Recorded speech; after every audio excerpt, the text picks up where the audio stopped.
All right. What is going on, everyone? And welcome back to the Mets Weekly Podcast as we are live at this very moment on YouTube and on X to recap the Mets versus Nationals series, as well as all the latest news and rumors in New York Mets land. But before we get into that, I want to remind everyone to subscribe to the Mets Weekly YouTube channel for new episodes of our show that are recorded live after every single series of games during the regular season. For those of you watching or listening on playback, you want to join the conversation in the future, make sure to turn on those post notifications to know when we go live. For those of you in the chat right now, we love reading your comments, your questions, your concerns. If you feel like you're being ignored, you're not being ignored, you're just being starred throughout the show. We'll try to pull up as many as we can to keep the flow of the conversation going. Make sure to follow Mets Weekly on X and on TikTok for Frank's instant post-game reactions following every single regular season game, which are titled the Mets Frankly Post-Game. For our audio listeners, make sure to follow us on all your favorite listening platforms to not miss the audio version of new episodes that go up at 9 a.m. the following day. Also, make sure to give us a 5-star review. It'd be greatly appreciated. So without further ado, let's get into episode number 162 of our show. And we have just come off a 3-game series in the nation's capital. We've said plenty of things. We've seen some bad Mets baseball before for, maybe some of us for decades, maybe some of us for, centuries. I don't really think I can call this really unwatchable, Frank. I think it looks like just a car wreck that you just can't look away from. It just seems like every single time this team loses a game, they are losing it in the most disheartening fashion whatsoever. And like I said, I think in the post game that I did for you, I think I filled in for you. I said they end up losing games that they have no business giving away for no reason, and they Yeah. just continue to do it, and the Freefall just continues.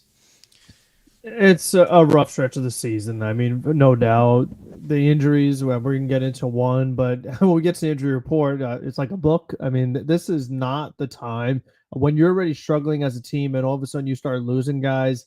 This is where things get really dicey because we've talked about it like literally all season long. They have no depth on the position player front. Absolutely none. We've talked about roster construction, which I talked about in one of the recaps. Like, there's a lot of things wrong, and this team had been struggling while being healthy. So now that they're hurt, I mean, it's just very hard to see a scenario where they go on this huge run and they show that they're what they're capable of consistently and actually win a lot of games. Because with where they're at right now, I mean, it's so fitting that now we don't even have the National League East on our graphic anymore. We now show the wild card because division is over. And when it comes to the wild card, you're hanging in there by literally a half game. So it's going to be one of those things, I mean, where some days looks like they're going to have a spot. Some days looks like they're not going to have a spot. So, I mean, it's just not where you want to be in the season right now at all. I mean, it's just bad timing, no doubt about it. But they've played bad for so long, and they're still showing issues that we've talked about for months. That I can't really say I'm surprised because when you say like, oh, it's hard to watch or whatever, it's like it feels like this is what we've been watching for a while. You know what I mean? Like this is just kind of what we've seen. Whether it's the pitching blowing it in the bullpen, the hitting leaving guys on base. I mean, the managing, the start pitchers not go deep into games, like how many times have we talked about each one of these separate issues? You know what I mean? It's just like it's crazy right now. I mean, it really is. Like you said, it has not been a fun watch. You're playing a team that is brutal, and you flat out lose the series. And the last game, not even close. I mean, it was just absolutely terrible. And now, so here's the thing. I mean, like you can't draw it up any better. You're struggling right now. You have some guys that are down. You're just trying to hang on to a wild card spot. And guess where you're going? Atlanta, where the Mets always struggle. So, I mean, you can't really draw it up much worse than what's happening right now. And then you have the Phillies who are running away with the division. So they're in a tough stretch. And they have the 16 games in 16 days. Like, they have a lot going against them right now. This is real adversity. So, I mean, how many more times can we say it? But it's like, if you're ever going to show up, now's the time to do it. Because if you don't, you're just flat out missing the playoffs. And we've talked about like a team that could win a bunch of regular season games and you made the playoffs. Oh, you won over 100 games, but you go in the first round and like it's still overall a failure of a season if you win a bunch of games. But to just totally miss the postseason without having a bunch of catastrophic injuries, that is like one of the biggest failures, probably maybe the biggest failure in Mets history when you think about it. When you consider the payroll, the expectations, to just totally miss it would be, I'd say, the biggest failure ever. I mean, possible with expectations if you're connecting it to that. I mean, obviously, I still would put 2007 at the top, obviously, because of the lead that they had with such little time to go, and they just completely folded. But again, it's whatever. However you want to compare it, they're in the That was a middle bunch of of. senior citizens. You know what I mean? These I'm guys, a sure, lot of yeah, these guys are sure. in their prime. Like there's no excuse here. There is no I mean, excuse. some of them aren't playing like it. No, that's very true, and that's a whole other issue of underperforming. I mean, we've talked about that a bunch as well. Situational hitting. I mean, there was a lot of that going on. Fake bunts. Just guy can't find the strike zone. Let's bail him out. Oh, we have a couple runners on. Let's just stare at a bunch of pitches. Like, there's a little bit of everything. I mean, we've talked about it. It's like whatever you shouldn't do offensively with men on base are the things that some of these guys do, and the veteran players are the ones doing it. Like, it's just a lot of things that are very concerning. It's just kind of like red flags all over the place. No. I mean, it was very obvious that this team needed to clean up a lot of things. They didn't clean things up. They didn't adjust anything. And it's basically just snowballing into the final stretch of the season. And I mean, just right off the bat, and I don't care if this makes me sound like a fake fan or a non-homer or a negative Nancy or Nelly or whatever name we're using these days for negatives. This team deserves to miss the playoffs. They do. They deserve it. I mean, I'm pretty sure on Twitter last night, even the last place Nationals, their Twitter account was trolling us. They deserve that. Mets deserve it. Whether the Nationals stink or not is irrelevant. It says more about the Mets than the Nationals. It's the fact that the Mets went on the road to DC against a last place Nationals team that has been brutal. And once again, I'm pretty sure they had a similar thing happen earlier on in the season. Couldn't beat up on one of the worst bullpens in all of baseball. Yeah. No, because they split. Or no, yeah, they split the last series. It was a 4-game set in April, and they split that one. That was when Stanek was having his bullpen meltdowns, and Alonso couldn't throw the ball. Yeah. I mean, it feels like it was only yesterday. You know what I mean? Like they still, and that's the thing. Like if you go back and watch our stream after that national series in the first month of the season, we were like, man, there are some concerning things here. Ryan Stanek is struggling. They're not hitting with men on. We're like, these are things you don't want to do later in the season. And now here we are 4 months later, still talking about the same issues. And that's like, but at the time they were in first place. They had a good record, even though they had a bad series against the Nationals all those months ago. And it's like, they're worse now.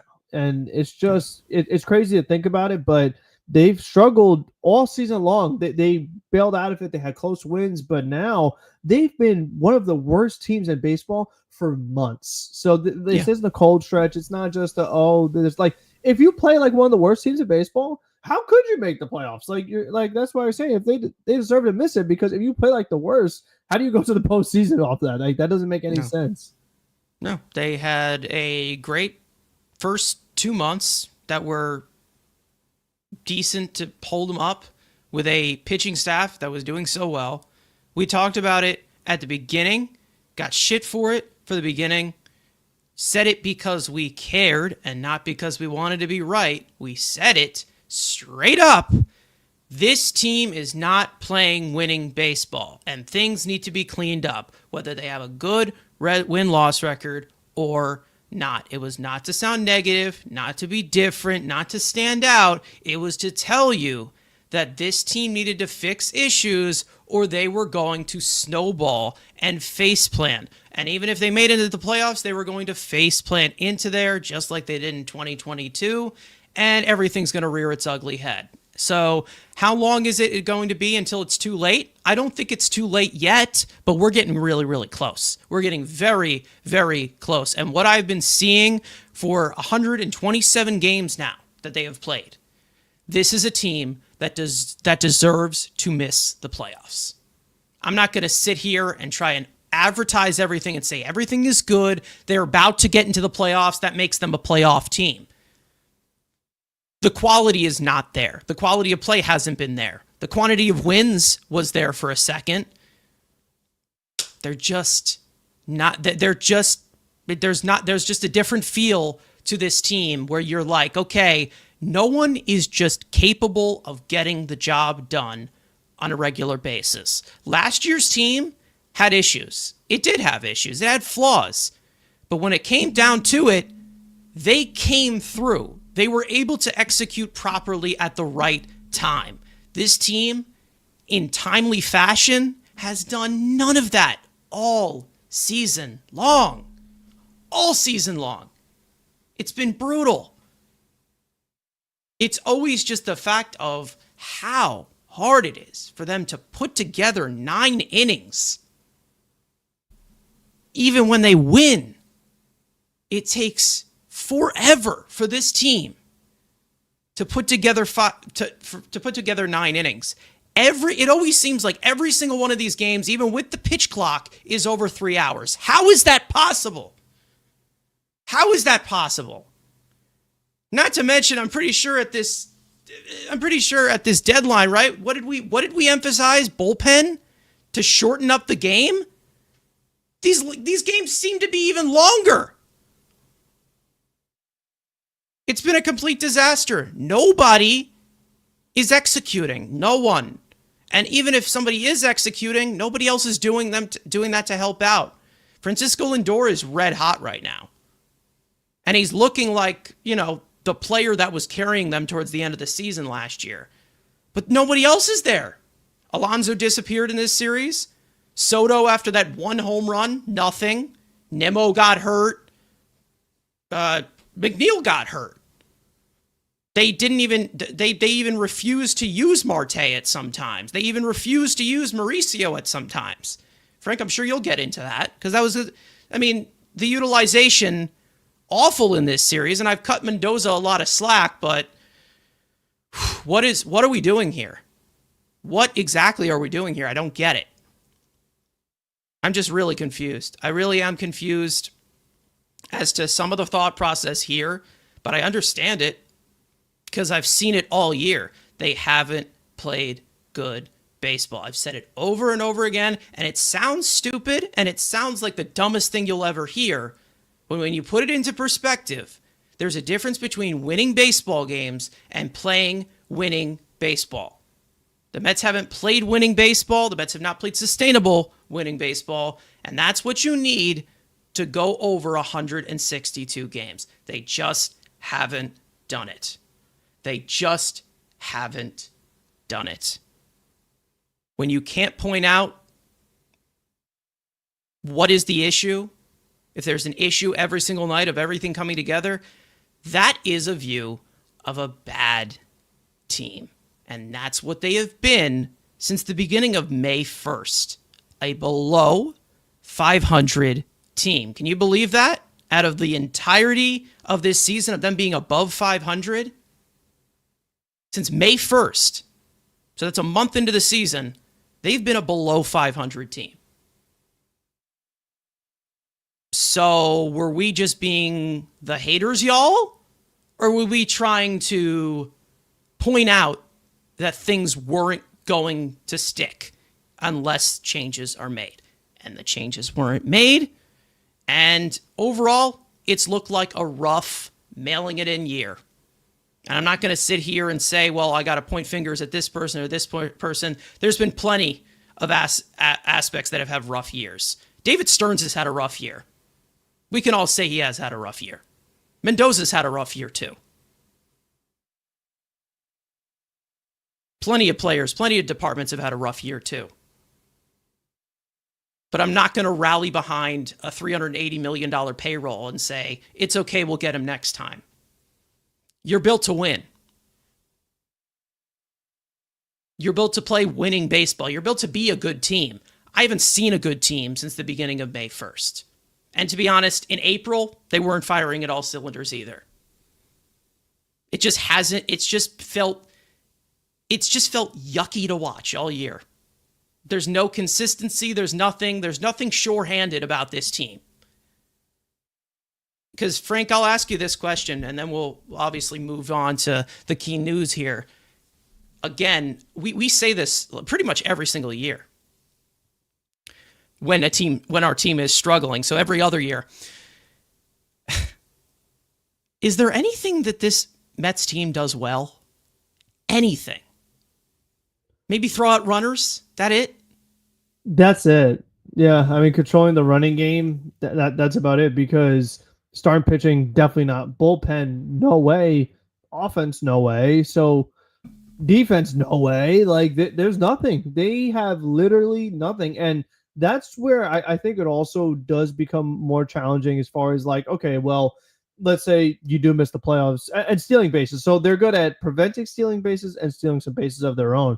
So it's like, even that's not really a speed thing. That's more of a coaching thing and situational thing, more so because there are times where we've talked about this too. They've had fast guys on the bases. They've brought in pinch runners and don't send them. So there are times where they don't even utilize it correctly. So and yet Juan Soto gets the green light a lot more. Like, why? He has to have like a career high in stolen bases too. And this is a guy who is not fond of running in general. So that's also kind of like a weird dynamic.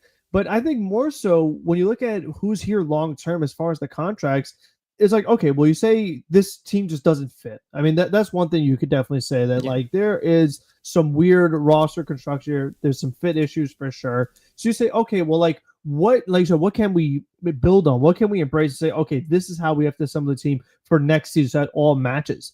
Like, I don't even know, because we've seen so many different things go wrong and so many different areas struggle. That's like, where do you even start? You know, it's like, I mean, you could try in center field, but it's like there's very few two-way center fielders, like great two-way center fielders, and the ones that exist are not coming to your team. Like, the teams that have them keep them. So that's out of the mix. So it's like, well, where do you turn next? I mean, you have 3 third basemen. Just because there's a 3 in third baseman doesn't mean you have 3 of them, you know? So you have to figure out what's going on there. I mean, we don't know what's going to happen with a lot of these other guys, because I feel like for Soto, I mean, I want him at DH as soon as possible, because for me, I just think in right field, like, I wonder this. So Soto's going to be here 15 years. In 15 years, will he either dive for a ball once, or will he make a catch banging into the wall once in a span of 15 years? I'm going to bet no on both of them. And it just feels like there are some where it's like, dude, you could have got that one, you know, and their DH position is a mess to begin with. So it's like, I don't even know. I mean, I feel like the whole outfield could use some help. Do they keep Alonso? Do they not keep Alonso? McNeil's only got a year left in him. He's always injured. Like, there's question marks just about everywhere besides shortstop. And, you know, Soto's that. Like, there's a lot of question marks right now that, you know, and like we said with the deadline, you can't fix an entire team at the deadline. What's like, can you fix an entire team in an off season when you already have so much committed? Not really. You know, that's kind of where it does get pretty tricky too, is that there's just a lot of fit issues. There really is. And that is kind of what I'm hoping when this roster does open up a little bit and some guys come off the books, like, you know, Starling Marte. As much as he has produced, it's more of just the dynamic the dynamic asset that he can possibly give you. It seems like we just have a lot of these limited players, and that's one thing that I know that David Stearns has an emphasis on, of these speedy guys providing tools, helping you in the margins. And, you know, is guys in the farm system, are those the types of guys that fill in the void? You'd hope so, but who knows? I don't really know. But you do have, you know, some dynamic pieces possibly on the way. But, you know, there's also guys on this team that are just limited in that sense, and it limits this team a lot. And those little things go a long way. A perfect example of this is the former team of David Stearns, Milwaukee. they do things, they execute things the right way. They're fundamentally sound. And even though they have one of the lowest payrolls in baseball, they build a sustainable winner because they have dynamic tools on every single part of that team. And they're either well managed, they're well ran, and they're able to fill in the margins. They obviously can't push farther, but I mean, I think if we were to just trade places right now of overall intangibles and overall filling in the margins, I would take that department of that Brewers team and substitute that onto the Mets at any point. Unfortunately, we don't have the players for that. We have, I don't know, 4 DHs, 7 DHs maybe, guys who can't field their position whatsoever. Not many that can steal bases. I mean, you had to trade 3 assets to trade one, and he doesn't seem like he's really doing it that much. 8 DHs, exactly. There's not many sure-handed defenders on this team. And it also just seems like even if they do things fundamentally sound and they're supposed to provide those tools, there is no accountability if they screw up. So it just seems like the system, it looks good on paper. Like, it looks good. This is a good route. But you need other things to complement. And for some reason, they just lack it. They lack it. They lack the dog in them. Like we've said many, many times, they don't properly do it the right way. Now, I said this on Twitter last night. I said it full on. There was a time where this is a hockey analogy. So if you don't know hockey, I'll let you know. There was a coach for the Rangers named Gerard Gallant, and he was a very flawed coach. He definitely deserved to be fired. However, he did pull out a message, and they asked, about the talent on the team. And they asked about what can this team do, and are you disappointed by the performance giving the talent on the team? He said straight up, the talent doesn't mean a thing. You got to gel well together. You got to play the right way in order to play a winning brand of hockey.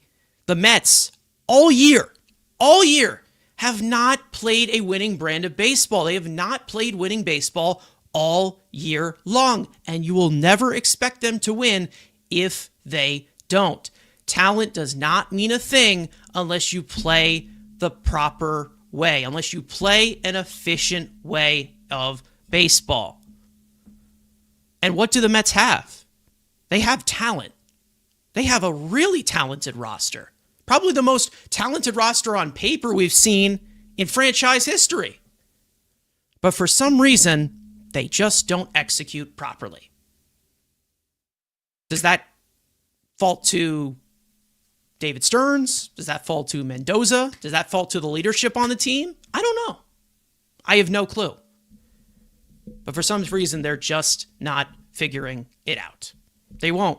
And for some reason, that is the exact same question that we will answer. It's like, oh, are they going to figure that out? Well, nothing really has changed through 127 games. Frank, do you see a silver lining of this team all of a sudden just being, oh, well, now we have intangibles. Now we make the right decisions? No, not at all. They just mail it in every single night. Yeah, they just have too many issues. I mean, you want to say that like, oh, well, Nolan showed us something really nice, and then, we might see Sproat pretty soon, and he might show us some good things. But then it's like when you go to and I'm not even going to say it anymore, but the relievers who come in afterwards, it's like it means absolutely nothing because gems can be wasted so easily. And it's like they built this deadline, even though this team had so many issues, they built the deadline around bullpen, and all of them outside of Gregory Soto, they are horrendous. Like they're so bad, like terrible. And it's just, the Mets made, thank God all these guys are rentals. At first, I was complaining that they're rentals, but now I'm so glad they're rentals because it's like, of all the guys they traded for their rentals, would you bring any of them back? Welcome to the reliever department. Including center field? Like, I wouldn't bring back anybody. I'm like, no, didn't work. Even No, if they this guy- pitched well, I wouldn't have brought them back. Yeah, I'm gonna tell you it's right now. just like it's a total mess. So I mean, the prospects, were they going to fit? Probably not. But still, it's like some of them. It's like we just gave them away. We just totally gave them away, and we got nothing in return. It did not help our team, and it's just like they have nowhere to turn. It just feels like if you have a starting pitcher who pitches a decent game or it's a close game, and the Mets bring in so and so, you're like, oh god, they're bringing him in. Like, let's say they bring in Garrett, like, oh my gosh, bringing in Garrett. Like, okay, fine, do Stanek. Oh god, they're bringing in Stanek. They bring in Rod. Oh my gosh, using Rod. Like, it just feels like no matter who they bring out, we're like, oh my gosh, this guy's pitching. Like, we're doomed. Like, we don't have a shot here. It's just crazy. I mean, it's so crazy that they were like, oh, we're gonna make this a strength, and it's probably one of their biggest weaknesses at this point. Like, it's just a joke. I mean, they totally botched it again. You know, like, it's just once again fail. So it's been brutal. It has been really frustrating. And you know, what if Edwin Diaz opts out? Like, that's another strength of this team is their closer. I wouldn't blame him. The problem is they can't get the ball to their closer with the lead, so they don't even use them that That's much. another thing that drives me nuts. Yeah, so that's it's like another thing that drives me nuts. Edwin Diaz has been notorious for wanting to throw, and then they use him the least. They use him the least because they're like, no, a closer comes in the ninth inning. No, he does not have to. Like, let the guy pitch, and then all of a sudden then everybody's like, oh, why? Why is he throwing 95? Because you haven't used him. He has no reps. There's nothing. He's rusty. There's guy's run like coming off him when he throws. Like, we've talked about this before of constant reps. It's a thing. Like, Edwin Diaz is one of those types of rubber arms that needs to pitch consistently. And it makes sense.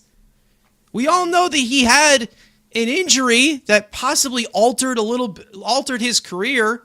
Looked like it for a year. But it wasn't an arm injury.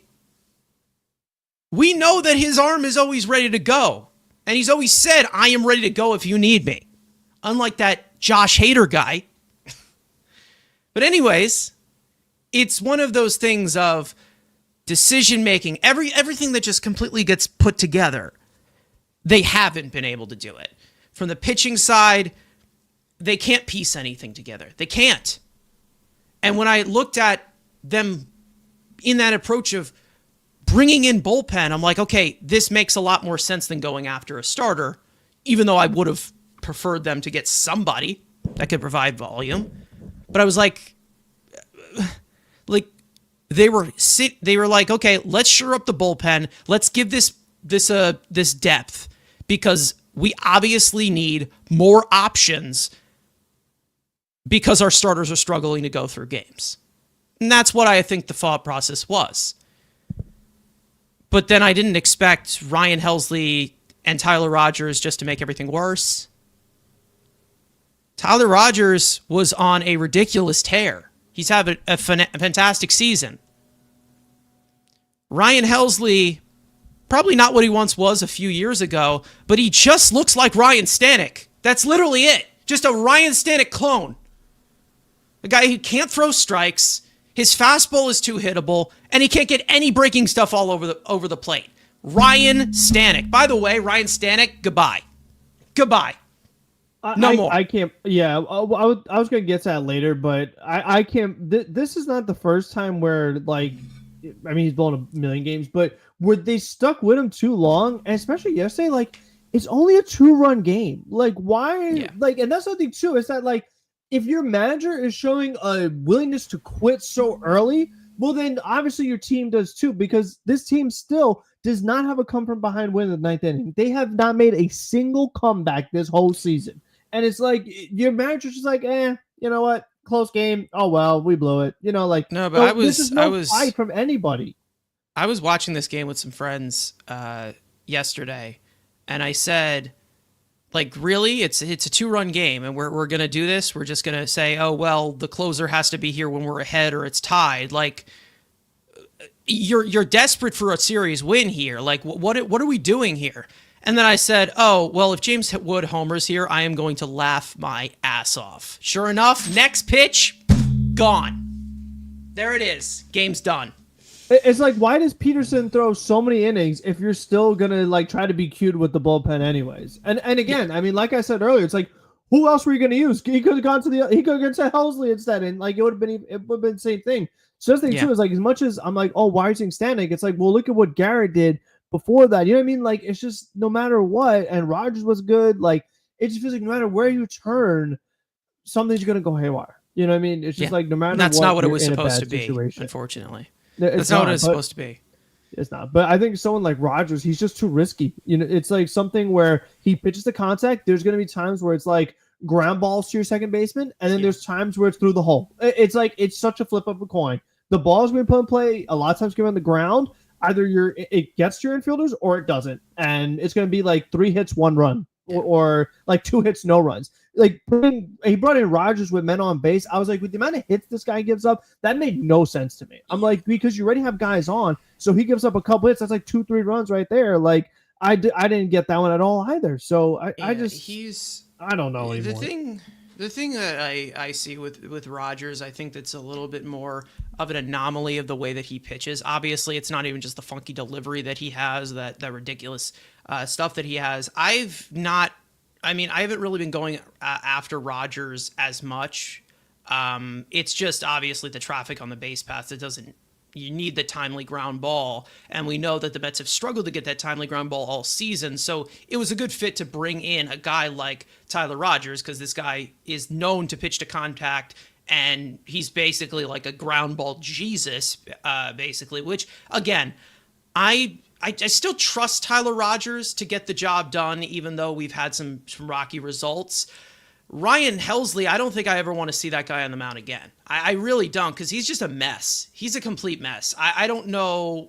I mean, I understand they wanted an eighth inning guy or whatever, but I don't trust this guy against the bottom part of the lineup to set up to Diaz to the top part of the lineup. I don't trust him against the middle part of the lineup. I don't trust him against left-handed hitters who have been teeing off against him since he became a Met.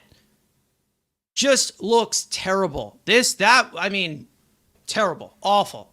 I don't care how many times you play Hell's Bells. We're in hell when we watch this guy pitch right now. He's a mess. Yeah, Complete mess. It's not like Yohan Duran was available, or Mason Miller, or No. like that. Yeah, and we got a report that they did not want to give up. What was it, like their top 5 or whatever for that, which I guess is understandable. However, this is like 5 years of control of Yohan Duran with Edwin Diaz's future uncertain. So again, that's the thing, that 2 guys that were listed that they didn't want to give up that I would have been willing to give up. But it's whatever. I understand not wanting to go for a big time closer and trading all of this stuff, but when he goes to a division rival, that's a tough pill to swallow. It is, and my bigger concern too is that, like we said, it's like the 2 guys who have saved this team in their respective departments, with men on base, Alonso, but then in the bullpen, Diaz, both of them being free agents. It's like, if there's somehow you didn't bring back both of them, this team would be like under 500. Like it's kind of scary to think about. So it's like, I feel like that's got to be the first order of business, is to keep Alonso. Like, once, as soon as the offseason starts, you have like a window to negotiate your own guys. Like, you need to get it done this time. No playing around. No try to you save don't want a buck. Vientos at first base? No, I don't. I'm Okay. good on that. I'll pass. Right. So it's like, I would say definitely bring back Alonso. And then for Diaz, it's like, I would like to bring him back, but it's like, can I get the ball to him first? I mean, that's the thing. It's just that, like, I want to get it there. So there's a lot of issues. I mean, we could go down the line of things that are concerning, like Mania we talk about the hit by pitches. I mean, the timing, it's like, I think, to me, this is my thing. I mean, you might be able to speak better on this. I think this new arm slot thing, it has its like pros and cons. I just feel like sometimes his release point, he's just like, he's so far off. I like, think when you're getting guys with 2 strikes, here's my opinion on this. You're like, what are you doing? Here's my opinion on this. Okay, I think when you're speaking about pros and cons here, I think pitching with loose bodies in your elbow is a big pro and con. I think that's the main reason as to why we're starting to see his arm just kind of give out second time through the order. And to be honest, we all know that it's coming. We all know that there's an issue that is going to be coming, whether it's loose bodies or there's something else. I'm not a doctor. I don't know what it's going to be. But again, it's one of those things. You can talk about this completely individually of what has been going on in this rotation. We'll talk about another pitcher that is a lot more notorious, even with him coming back from the injured list as well. Obviously, speaking of the injured list, I do want to get into today's show. Because we have not gotten into any of that. So, we're working overtime here, but there's a lot to say. Anyways, first thing I want to talk about is obviously a key injury, something that I feel like we've been talking about a little too much over these past 2 years, and that being Francisco Alvarez, who is once again going to the injured list due to a right thumb UCL sprain, and they said that he will be reevaluated about 10 to 14 days. When that does happen, he is going to require surgery, but he is going to attempt to play through it, and that depends on that condition in 2 weeks. They are going to test his ability to grip the bat and swing, as well as, frame the ball, throw the ball, to determine if he can return this season. Now, obviously, we know that this is an unfortunate injury, but this isn't the first time that it has happened. In 2024, he underwent surgery on his left thumb for a torn ligament. In mid-March, early on, he underwent surgery on his left hand to repair a fractured hamate bone back in mid-March, which derailed the first month of his season. So once again, Francisco Alvarez is on the injured list for another hand injury, his third in the last 2 days, and it's most likely looking like, once again, another lost season for Francisco Alvarez, which is the most unfortunate aspect to this, was what it looked like he was finally getting it going. It finally looked like Francisco Alvarez was looking like similar to the bat we saw in 2023. And once again, it gets derailed by injury. And I feel like when we talk about it happening once, it's unfortunate. Happening twice, unlucky. It's not great. And the guy can't catch a break. When it happens 3 times, and in this situation, all 3 times he did not injure himself while behind the plate. He is a catcher injuring his hand while not behind the plate 3 times. You're like, okay, what the hell is going on here? So once again, Francisco Alvarez is out. Luis Torrens will get most of the catching duties. Hayden Senga is back up here. And they just signed Ali Sanchez, who was with the organization in 2020 to a minor league contract. Onyx Vega was called up to AAA. But, I mean, Frank, I feel like this is a pinpoint discussion now multiple times. And I think we've learned the lesson now, and I hope he has. He's a young guy, and maybe he doesn't. I hope we learned the lesson. We are not sliding headfirst ever again. That is never going to happen. There's a reason why Pete Rose was talked about being notorious for doing it, because it was stupid. That's why you don't do it. For those of you young kids playing baseball, do not slide head first. Anyways, I mean, he was a big part of the offensive resurgence over this past week before it went to shit again. Who knew that would happen? And once again, seems like just another lost season. Unbelievable. He like you said, he was playing well. He was playing really well, actually. Like, he was locked in. And he got hurt while being locked in. I mean, like, he's going for a double. Like, he's just continuing the tear he's been on. And of course, you're saying the head first slide, another hand injury, and it's just like, it's unbelievable. I mean, it's crazy, and I hope he doesn't. I don't even know. I feel like he's gonna keep doing it, but he can't. Like, you just cannot let him do it again. He has got to go feet first, because he's too important to the team. Like, I just think in general, guys should not be doing it as often as they do in the first place. You know what I mean? Dumb. Like, I just Stupid. think it is dumb. It is just way too risky, and especially for late in the season. Everything's like, so every game matters so much, and you saw how much Luis Torrens struggled when Alvarez was hurt with another hand injury earlier in the season, and it's like now you go right back into that whole situation, and we'll get into Torrens later. But I mean, it's just so frustrating. Like, I feel for him because he was playing so well. It's been a rough season for him because he's had the injuries. He got sent down and was struggling. Like, yeah, it's been a lost season for him, anyways. And it's like, here he is, like, he finally looks like himself. And it's so big for this Mets team. They needed it. They just moved him up in the lineup. Like, he was batting like sixth. And with how this team is playing right now, you needed a hot Alvarez desperately, especially compared to the alternative and the replacement options. That to lose him and lose it again on just running the bases is just so frustrating when it's every year right now with him. So, and as a huge Alvarez fan, like, it's extremely frustrating. It's upsetting because I'm like, man, I was enjoying watching him go off, and then we're going right back to another hand injury. So I don't know. I mean, it's just interesting. It's like, how many can you even have? You know, whether it's like your catching hand, your throwing hand. It's like, and you can see that he already has a wrap on his left hand to begin with that he catches with. So it's like, you don't need any more injuries. And like we said, it's going to be a surgery. Like, that's already confirmed. Yeah. Whether it's this season or when the season is over, like, boom, already another surgery. So it's like, I don't even know. And we already talked about when he was struggling. It's like, oh, well, could some of his previous hand injuries be what's causing him to not have the power that he's capable of? Could that be an issue? It's like, well, this isn't going to help it. That's like, my take on this. That's my take on it. Even worse.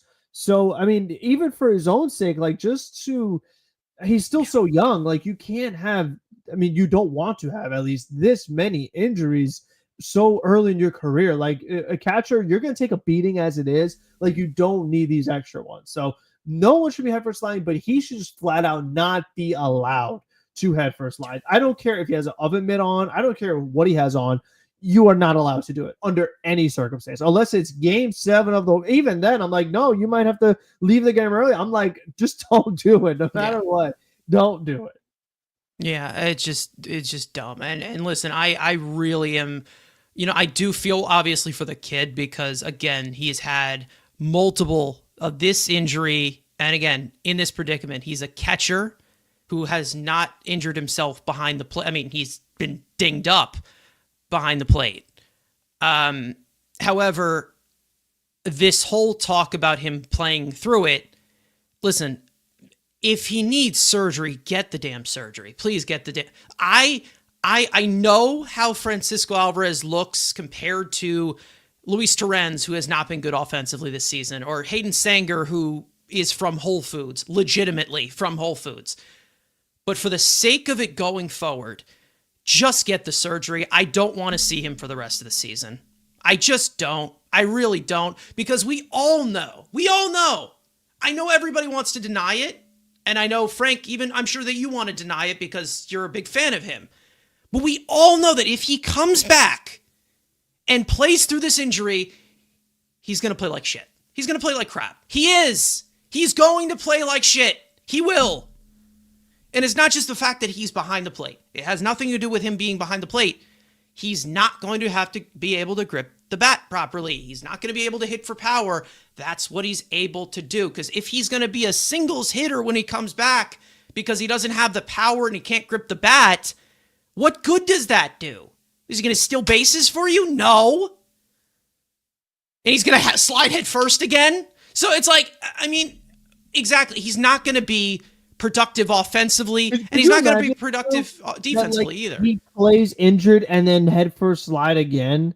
Like, I don't even know what I don't even know what I'd do, because I would just be like, so I'd be a mess. I'd be a total wreck if he did something like that, because it's obviously it's not like I understand, like, he's trying, like, he's just trying to leg out a double. Like, I get it. The other time, he just like slipped the one time when he got the hand injury. Remember? Yeah, I think it was he just landed awkwardly. Yeah, he just lost his balance. So he's trying to like keep his balance. He's like, boom, thumb gone. Like, it's just some stuff you can't make up. But no, I really hope that it's like you said, fool me once, shame on you. But it's like, dude, you've got to be more careful here. You really, really do. This is 3 times. This is 3 times. What is it? 25 when this is 3 times before the frontal lobe of your brain fully develops. At 25, right? 25, 26. Like, that's insane. And not to mention how even though it sounds fluky, you have to say, well, this is kind of self-inflicted, especially in this case. Don't slide head first. You shouldn't be doing that. So every time when everyone gets pissed off about everyone that gets pissed off, I'm sorry to say it like this because, again, I don't want to put the complete pressure on the kid because he's 23 years old and he should not be carrying the team the way that he was offensively for the last week. But what I'm saying is every time when somebody gets pissed off that Luis Torrens just grounded into a double play or Hayden Senga did nothing, struck out on 3 pitches, the guy to blame for that is Francisco Alvarez for sliding head first. I'm sorry. It is, because that's just dumb. There's a reason why you don't do it. There's a reason why people don't do it. And somebody said, he's like, oh, well, Pete Rose knew how to slide head first. Yeah, there was nothing fucked up in his head. Nothing. Well, also at in Pete all. Rose, you got to run people over. We're not allowed to do that anymore. Their slide head first was also just tackling people that they did back in the day. We can't do that anymore. You know who wouldn't slide head first is Juan Soto because he would never risk an injury. That man, never. He always has a clean front of the jersey because he doesn't dive in the outfield. He doesn't slide head first. I don't know. I mean, he doesn't go on the injured list. It works. Never bang into a wall. Nothing. I'm sorry. It's just the people that are like, oh, well, we need our best catcher. We need him back. I'm sorry. It's just the guy's a catcher. Doesn't that sound like a position that needs its hands? This is what I mean. It's you need your hands. You obvious. What are you going to do? You need your, I'm more concerned about the long-term for this kid because we see him as a long-term piece for this team. He's 23 years old. So it's get the surgery. I don't want to see him on the field this year. I don't. I'm done. I don't want to see him anyway. That's the thing. He does exactly. Just get it. It's if you need it anyway, because I feel like him coming back, it's going to be the same exact production near the same exact production you're getting from Torrens or Senga right now. Yeah, that's literally how it feels. If he's out 2 weeks, he doesn't come back till September. Who knows where the Mets even are at that point? Are they 2 games out? Because then he's going to be trying even harder. I think it's a case of falling in love with the talent with Francisco Alvarez and falling in love with the thought of Francisco Alvarez. We all know what he's capable when he's healthy, but he's not going to be healthy this year. It's not possible for him to be healthy for the rest of the year. And it's just a hand, but for catchers, they need hands. That's the thing. It's if this was, Lindor with the finger that he had, what was it, in 2023 or 2022 or whatever. The Lindor in Los Angeles. The Lindor that slammed his finger. Yeah. And if that was the case, it's a little bit different. But in this context, he's a catcher. He needs his hand. There's a reason why there's a big concern for that. There is a reason, and we all know that how much emphasis they put on his defense. They sent him down to AAA for his defense. So what is that going to look like when his hand needs surgery and he's playing through it? That's what I just don't get. And even though I'm sure he's going to try, and I'm sure because he wants to play, we know he wants to play. I don't think that I would agree with that happening. And if I end up being wrong, go ahead. But like we've said, fool me once, fool me twice. We've seen it twice already. Him come back from injury and play like shit. He had the surgery last year, came back, was not doing well. Had a little bit of resurgence there when he healed a little bit, but he was not doing well. You don't have really that much time. You have a month of the season left when he would come back, or less than. And then he comes back from surgery in mid-March this year. He got sent down to AAA because of how bad he was. So it's is that going to be that? That is literally what we have been seeing. That's exactly what we have seen twice already. And it's not him as a young kid. He's still a young kid. He's 23 years old. This is most recently. And I'm so happy. I'm so happy that they did send him down to AAA because we knew that he needed it. But again, I just feel once again, we're resetting the clock. We're resetting anything that we needed. Because it seems like there's so many things that are so impressionable on Francisco Alvarez. And that's the one thing that really does bother me. I said this on the last episode I was here. Frank, you weren't here. But I said it always just seems like this is the reason why I can't buy in with Francisco Alvarez, because it always seems like there's something that derails him. It never seems like, oh, we can stay afloat for 6 weeks without an issue. Doesn't seem like that. It does not seem like that. It always just seems like, yeah, lack of consistency. He's a young player. But now we're talking about injuries here. 3 hand injuries in 2 years is nuts. That's nuts. You can't just tell me, oh, well, bad luck, fluky. That's insane. And like I said, all 3 of those injuries did not happen while he was behind the plate. I don't know. That's rough. That is rough. If there's anything you want to add, I do want to run down this series if we can get to. But, I mean, obviously, it's just, I don't know what else. I don't know what else to say. It's just, it seems like it's just what it is at this point. And, you know, as Francisco Alvarez gets older, it's not going to get any easier as a catcher. It's just not. So even though it's hand injuries, and I'm sure that those can heal, you know, lower body's next, man, going into your 30s. It's next. It's going to happen. And I'm pretty sure he had ankle surgery in like 2021 too. So it's like catchers get beat up and it's not going to change. So, and we all know he's too short to be a first baseman. So anyways, if there's anything you want to add or anything, no.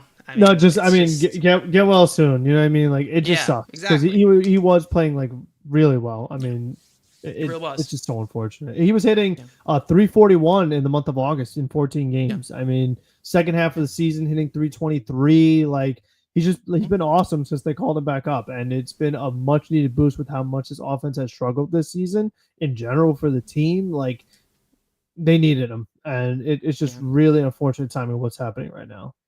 Yeah, I had this graphic. I could pop it up again. I had this graphic for the show, last episode, and I made it the day after he ends up getting injured. But like, here you go. I mean, he was doing really well. He was one of the main reasons as to why the team was staying afloat, at least. One of the few bright spots of the offense kind of making a little bit of resurgence over this past week. But again, timing is timing. And that's another reason as to why I'm like, well, what is this? What is this at this point? It always just seems like we're running into a wall and we just got to go right back to the start. I don't know. I feel like we've seen this multiple times already with Francisco Alvarez. And it's a very frustrating aspect, especially when you just talk about him. Pure talent-wise, you know it's there. You know the talent is there, and we know of the potential, but sometimes potential just isn't reached. Hopefully that doesn't happen with Francisco Alvarez. It's still early, but again, it's a rough sight to see when you know what he is capable of and what he could provide you going forward for many, many years to come. It's just been very, very rough. Okay, anyways, I know that we still have yet to run down this series. We've already vented plenty. So since we did just talk about an injury, Frank, I think I'm going to swing it to you for the injury report just to finish everything up because we've had a lot of guys drop dead over these last 72 hours. So, Frank, Halloween started early. We got a lot of zombies and all kinds of things going on. All right, so here is the injury report. Frank, it's all yours. We're starting off with Tyler Miguel. Mets starting pitcher is scheduled to throw another rehab start for AAA Syracuse on Sunday. Mets manager Carlos Mendoza stated that Miguel is expected to be stretched out to 70 pitches this time around. The 29-year-old right-hander has been on the injury list since mid-June with a right elbow sprain.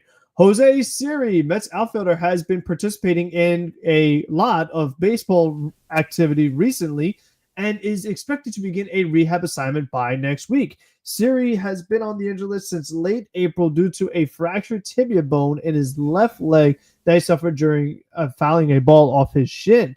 Jesse Winker, Mets outfielder / designated hitter, has been hitting in the batting cages, but not doing a lot of baseball activity. Mets manager specified that Winker has had some good days and bad days in recovering as continue a slow rehab process. The 31-year-old was placed on the injury list on July 31st due to back inflammation that he experienced less than 48 hours after being activated from a right oblique injury he suffered in May. Luis Angel Acuna, Mets outfielder, exited a game for AAA Syracuse on the seventh inning on Wednesday night after colliding with first baseman Nick York while sprinting up the line. The 23-year-old was reportedly removed from the game with a shoulder injury as he was able to walk off the field on his own power. I would hope so, because you shouldn't use your shoulder to walk. Acuna was not in the lineup for Syracuse last night due to the severity of the injury yet to be disclosed. Brandon Nimmo, Mets outfielder, exited Wednesday night's game in the second inning due to some neck stiffness. The next day, Mets manager stated that the discomfort didn't show much improvement overnight as he was not in the starting lineup on Thursday's afternoon game versus the Washington Nationals. The injury is not believed to be a major issue as Nimmo continues to receive treatment and is currently day-to-day. Jeff McNeil, Mets second baseman, was not in the Mets starting lineup yesterday due to some right shoulder soreness he's been dealing with over the past week. Mets manager specified that McNeil has been experiencing this discomfort while he throws, but not while he swings the bat. The 33-year-old was subbed into yesterday's game in the eighth inning as a pinch hitter and played the ninth inning in left field. McNeil underwent an MRI today, and the results came back clean, and he could be available off the bench tonight in Atlanta. The one I want to get into is Nimmo with the neck. I feel like this is a yearly thing. Yeah. Like we talk about Alvarez yearly with the hand. It feels like every year Nimmo has a neck thing that he needs like a few days and then he's back to normal. I hope that's the case again, but it's just like it feels like every year there's always like a little thing that pops up with his neck. And remember the one time he got the concussion testing like weeks and weeks, like a month later after banging into a wall in like Atlanta or something. So you never know with him, but overall, I hope he's going to be all right. Yeah, that's the only that's the only downside when you talk about Brandon Nimmo is will he be on the field? And obviously, it's been more consistent recently, but you know, as he gets older, you get a little bit of a concern. You do. As he gets older, but the thing is, when you talk about like stiffness, soreness between him and McNeil, these guys are in their 30s and they are playing every single day. So, like you said, you wonder if like maybe their bodies can't really handle that like the way they used to, because it just like the McNeil thing is just weird. Like he's not a pitcher. Why does he have shoulder soreness? You know, while throwing, you know, he doesn't do that much throwing. So that's kind of weird to me too. Yeah, I don't know, but it seems like it's just soreness with him because I think it's probably just basically due to motion or throwing motion, and that because if he's not in any pain when swinging the bat, I think that's a little different of something that can probably subside. But we'll see how it happens. Yeah, McNeil is not in the lineup tonight. 16 games in 16 days will do wonders for sorenesses and stiffnesses and all that stuff. So there's going to be no resting. Yeah, there's been plenty that we have been seeing, with lots of ding-ups. Nimmo and McNeil are not in the lineup tonight. Luis Torrens is not in the lineup either. He is banged up, apparently, but he seems to be okay. Why don't you read this line to us? Because it sounds like it is going to be terrible if all these guys are out of it. I mean, let's hear. Should I use my PA announcer voice? I don't know. Please do. I mean, we need some kind of entertainment because we're not going to get it tonight from this Lindor, team. Soto, Marte, Alonso, Vientos, Beatty, Taylor, Mullins, and Senga. Oh, yeah, that bottom three is rough. To, yesterday's lineup, which wasn't very good either. Yeah. So. Yeah. Yeah. Anyways, Nolan McLean, I'm here for you. Yeah, I'm curious that they haven't tried. I don't even know anymore. I was wondering something like you put maybe Vientos at third and move Beatty to left field or something. You know what I mean? Like get Ronnie in there. I don't know. Like defense though. But lie. I mean, they can't score, so it's like you want brutal defense, you want brutal offense. I mean, they're not great defensively to begin with. You might as well get some like runs out of it. I don't know. Like you can't really sell me on Taylor and Mullins and the catcher situation. Lack of flexibility, lack of dynamic play. That's what it is. There's a lot who sucks the least? Yeah. Anyways, that's a tough one. Before we get into Atlanta, let's actually talk about what happened in D.C. Let's run it all down. An hour in, later than we've ever have done, ever. But other than that, let's get into this series. Obviously, with game one, David Peterson would start the series opener and go back to what he's been doing all season and then some. On the back of 9 ground ball outs, he'd toss 8 innings pitched, 4 hits, 1 earned run, 1 walk, 10 strikeouts on 96 pitches. The Mets bats would jump all over Jake Irving in the 3rd inning. After a 1-out double by Francisco Lindor and a walk to Juan Soto, Brandon Nimmo would get the Mets on the board with an RBI single. Jeff McNeil would add on with a 2-run double, and Mark Vientos would launch his 9th home run of the year, a 2-run shot to put up a fine run inning for New York. Brett Baty would lead off the 6th with his 14th home run of the year. Juan Soto would lead off the 7th with his 31st home run of the year, and Jeff McNeil would add on in the 9th with his 10th home run. He would add on in the 9th. Yes, okay. Ryan Stanek would get the 9th, and he'd work around a 2-out single to finish the game on 12 pitches, taking Game 1 of the series in DC 8-1. Game 2, Kodai Senga would make the start and struggle again. More on him later. He'd come out for the 6th and get pulled after giving up a leadoff hit. Tyler Rogers would come on and erase Senga's base runner with a 6-6-3 double play to close the book on Senga. 5+ innings pitched, 6 hits, 4 earned runs, 2 walks, 4 strikeouts on 84 pitches, down 4-0 in the 5th. Brett Baty would get the Mets on the board with his 15th home run of the year. They'd continue their rally in the 6th, down 5-1 after back-to-back walks to start the inning to Francisco Lindor and Juan Soto. Pete Alonso would drive in Lindor with an RBI single. Jeff McNeil would follow that up with a 2-run double to get the Mets within 1. Gregory Soto would get the 7th and work around a 1-out single and a pass ball charge to Luis Torrens to toss a scoreless inning. Reed Garrett would get the 8th and work around a 2-out walk for a scoreless inning with a strikeout.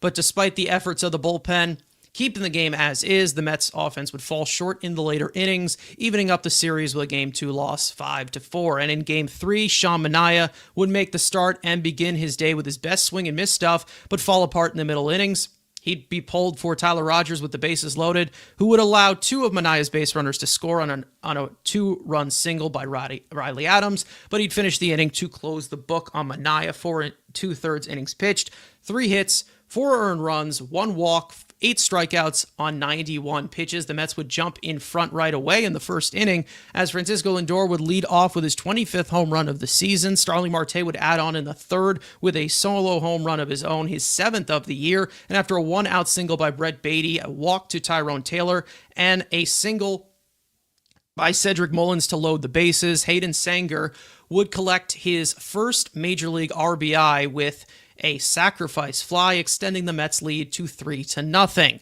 Down 4-3 after Manaea's implosion, Tyler Rogers would come back out for the 6th and allow an earned run after a single and a stolen base, as Cedric Mullins would drop a line drive in center field. Brooks Raley would come on and finish the inning, striking out James Wood, and he would come back out for the 7th inning and toss a scoreless inning with 2 strikeouts. Ryan Stanek would pitch the 8th, and he would put the game completely out of reach, capped off by a 3-run homer to James Wood. The Mets offense would fall asleep against one of the worst bullpens in all of baseball to lose the series and lose in Game 3, 9-3. The Mets are now 67-60 on the season, falling 7 games behind the Phillies for first place in the National League East, and going into tonight with a half a game lead over Cincinnati for the final NL wild card spot. Again, there's some things that we can break down in this series. Obviously, we pushed a lot of the time, a lot of ranting to do here. I think that we can take the conversation wherever it goes, but I think it's the best way to kind of recap this is just with studs and duds, and then we can just, continue the conversation that way. So one player in this series that was really, really good, one that was not, and plenty of options to choose from, a variety. Frank, I'll go to you, your stud for this series.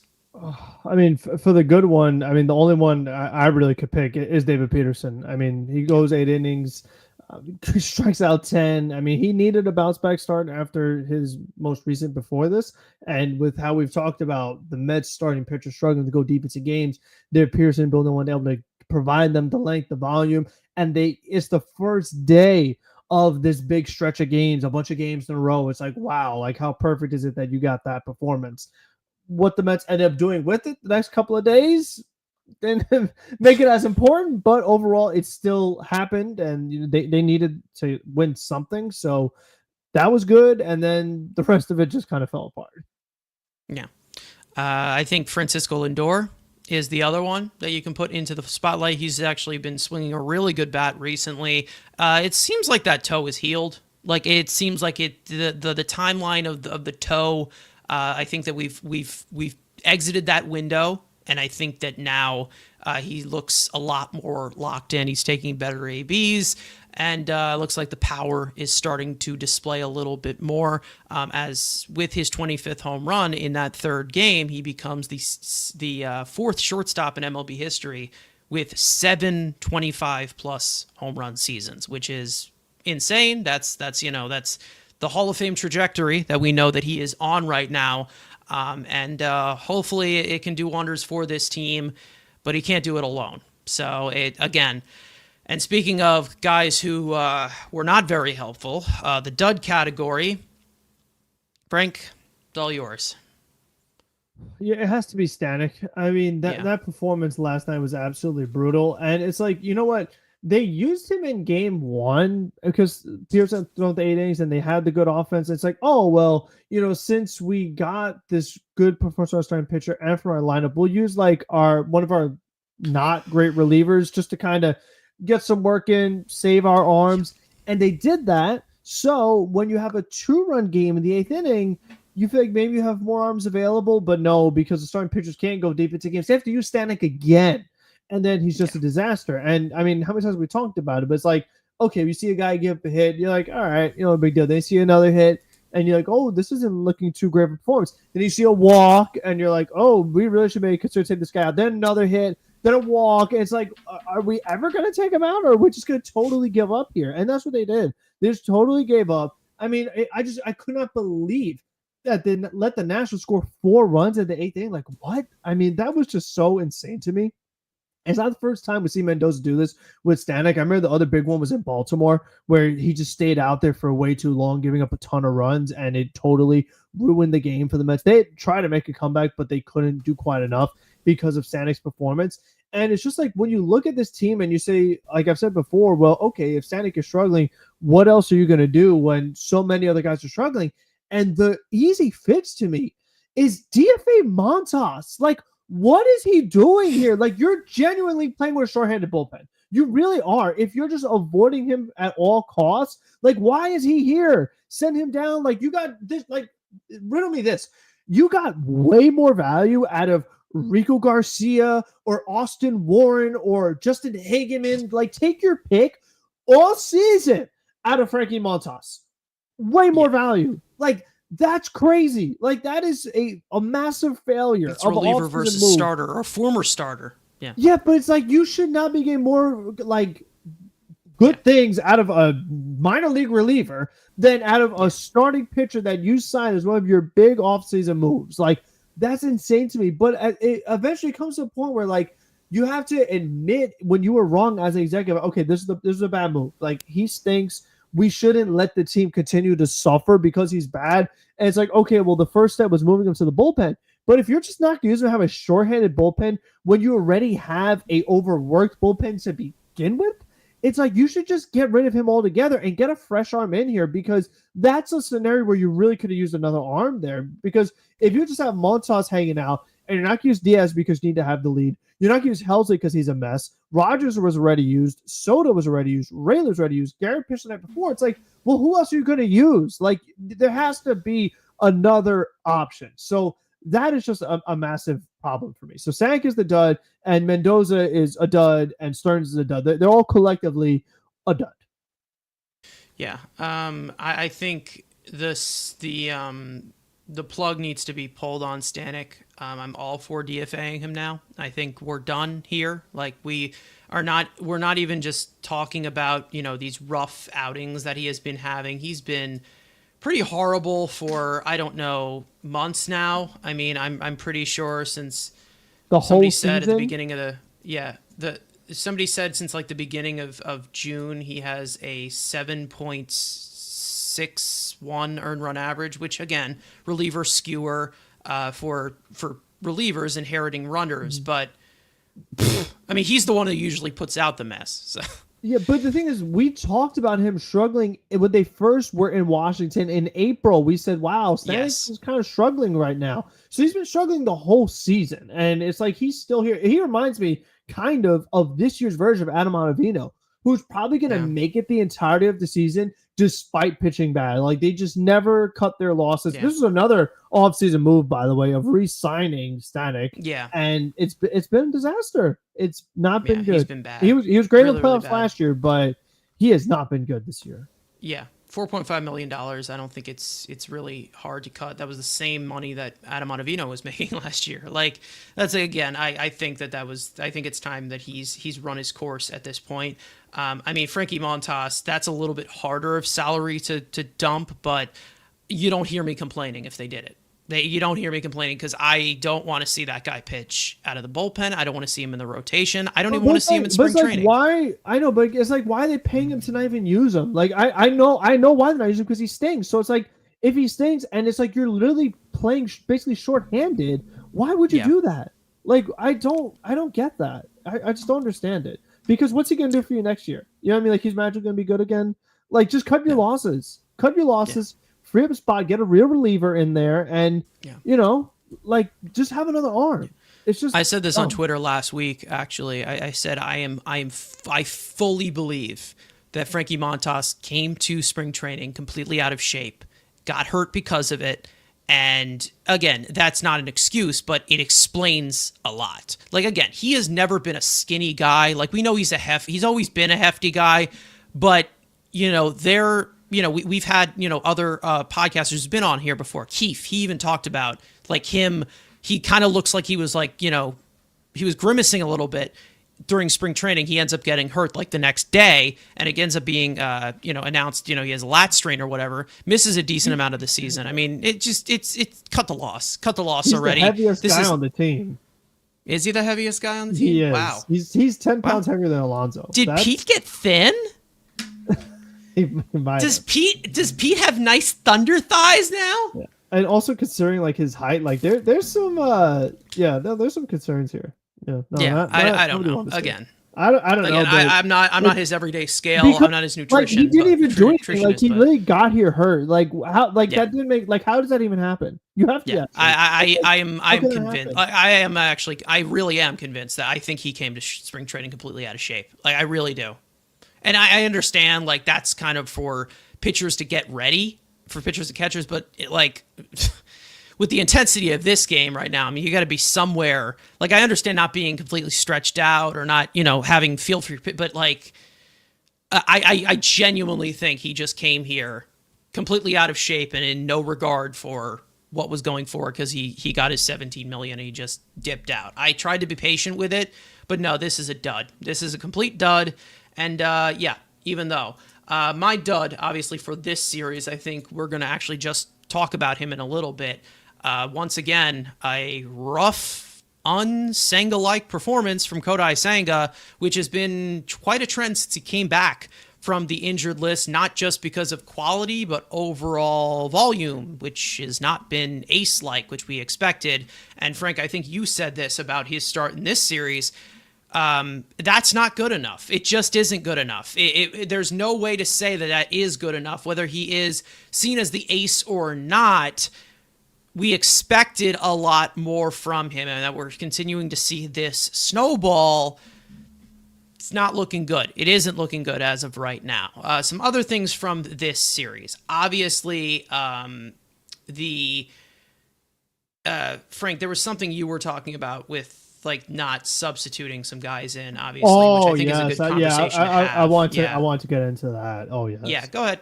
It's all Yeah, yours. so it's game two. I mean that's the one you Yeah. have to really look at because this is a one-run game. So when you lose by one run, like there are some decisions that could be deciding factors, and it's like you have to think about like as the game is going along. Okay, well, what's the most important time in the game? And you can't. I mean, it reminded it was managing scared is what I felt like Mendoza was doing here. It was kind of like I used to talk about with Buck Showalter. It's like we're playing for emergencies. We're playing the oh, but what if game. Oh, but what if this happens later? What if that happens later? Like, what if lightning comes and strikes my backup catcher and I have no catcher? Like, that's the way they're managing this. If you have a close game and the bases are loaded with one out, the bottom of the order, and you have a bench bat readily available, use it. Like, this was your chance to take the lead because when else are you going to get bases loaded one out in the game? It's right in the sixth inning. There's not that many innings left. Like, it was just on a silver platter for them. It's like, even if they want to give me the excuse, well, oh, what if the backup catcher gets hurt? Well, what about Mullins? Like, Mullins has not been good offensively this year for the Mets. So it's like, No. what does Mauricio do? Like, if Mauricio doesn't play at all, why is he here? And it's like, if you do that, you have Tyrone Taylor on the bench as replacement. If you're not going to do that, well, why is Tyrone Taylor here?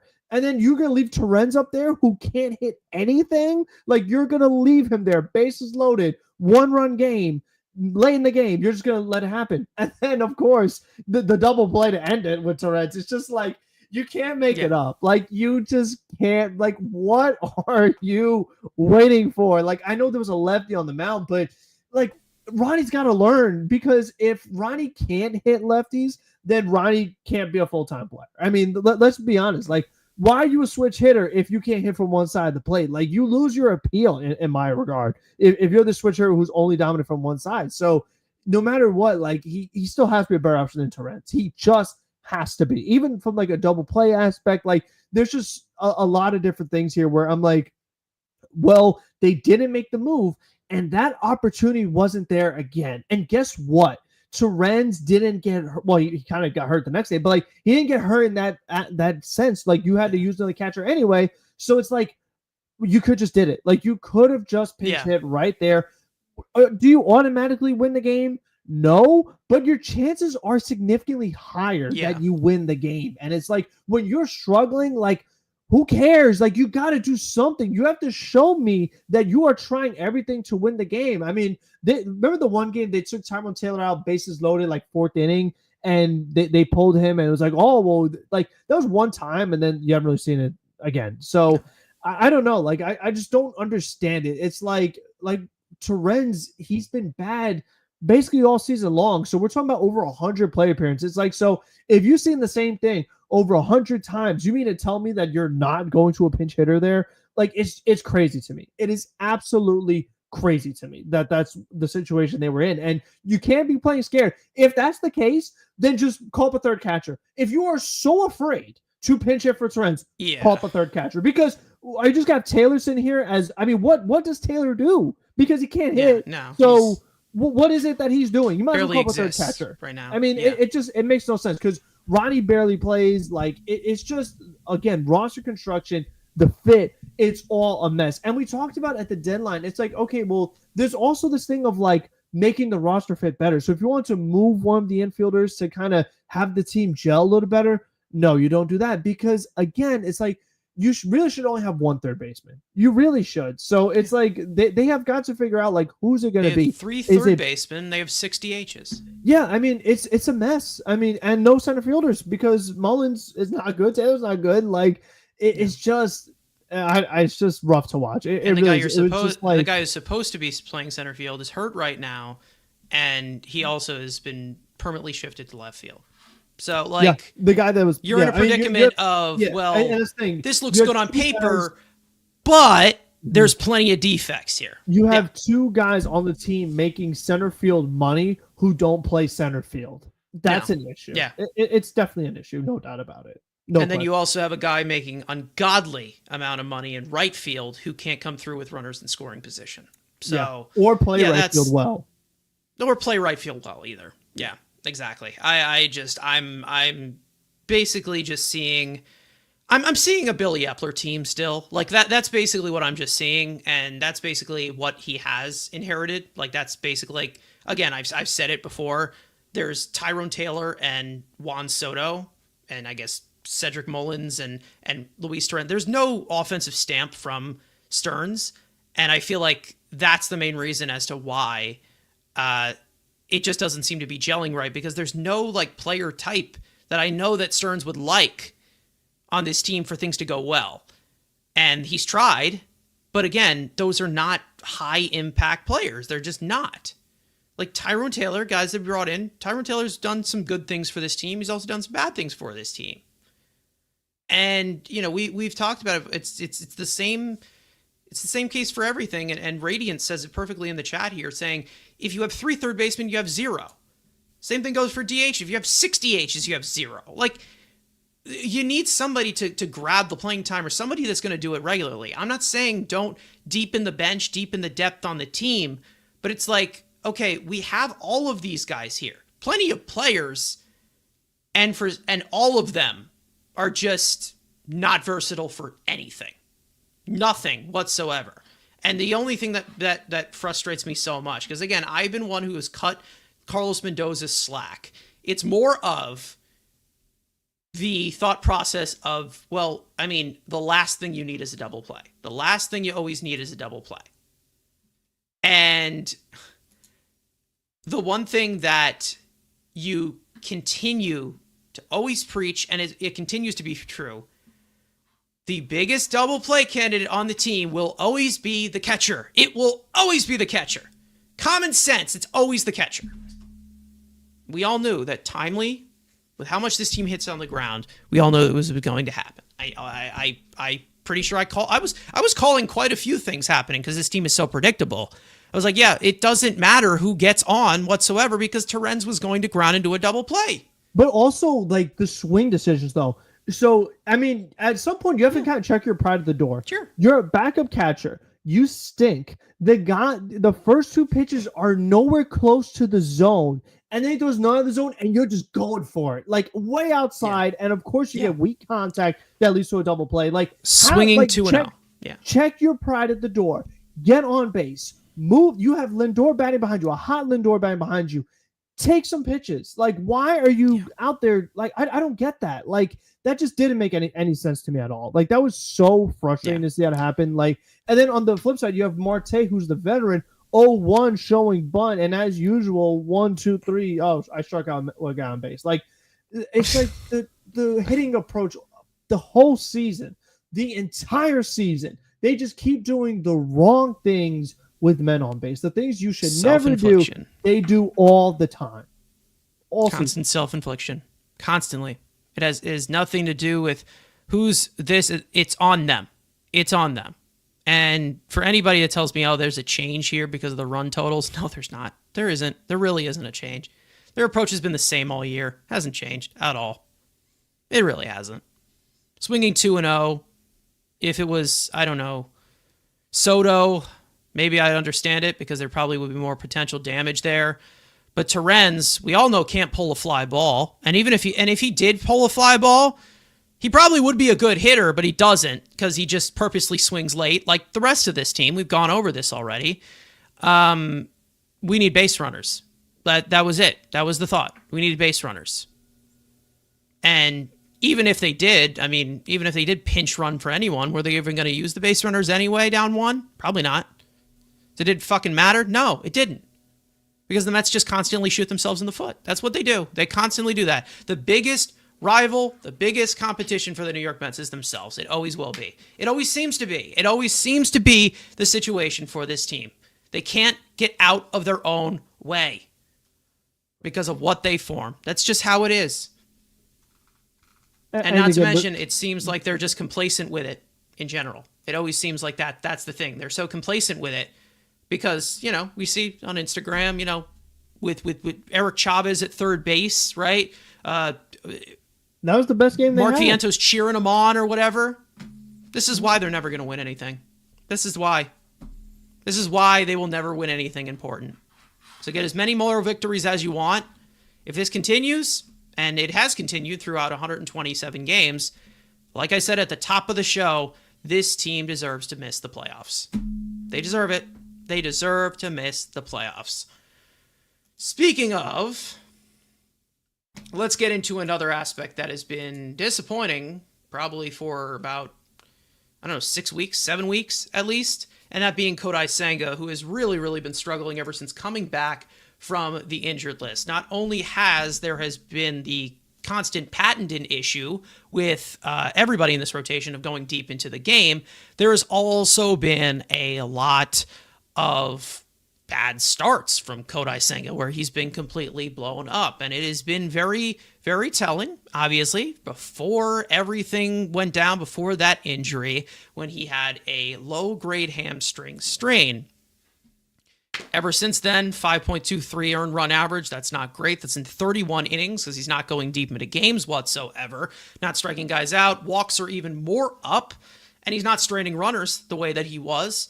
And it just has been affecting this team. Also, one thing that we barely see from Kodai Senga, barely, giving up a lot of home runs too recently. He has been doing that a lot, which is one thing you barely see with Kodai Senga. Even when he's struggling to miss bats, you rarely see him give up home runs. It's very rare.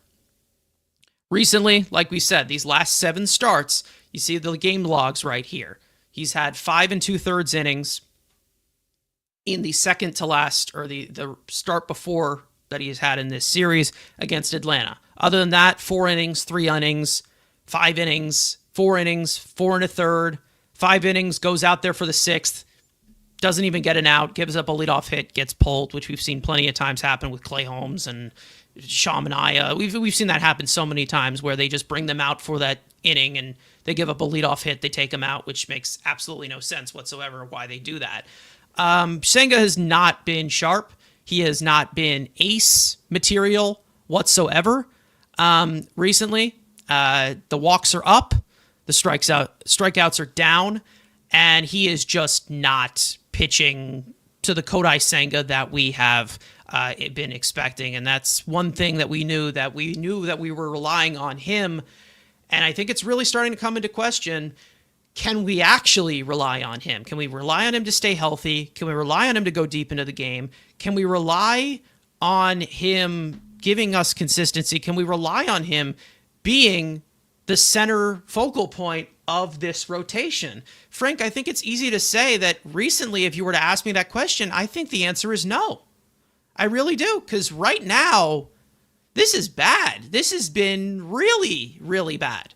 And I'm not saying that he was going to keep up a sub-2 ERA like he was at the beginning of the season, but this is horrendous. Like, this is just not helping at all. It's making it worse. So it's like, does it have to do with the injury? But like, also, we have the factors of, can this guy even stay healthy? I mean, another thing of like, similar to Alvarez, we're always getting derailed here. Like, it always seems like we don't respond well to any adversity whatsoever. Seems like that's the same thing for Senga, especially recently. It's an issue. I mean, like you said, in the first half, he was pitching amazing. 14 starts, ERA of 139. I mean, he was well on his way to being the best pitcher in the league. And then he has the injury, and ever since he's come back, second half of the season, ERA of 6. I mean, like you said, was he going to keep an ERA low ones?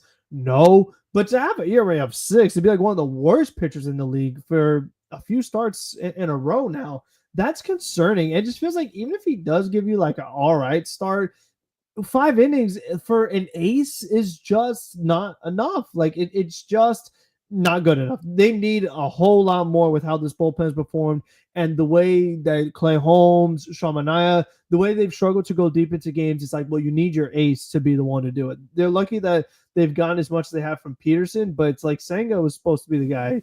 Maybe not that extent, but definitely giving you more than what he has given.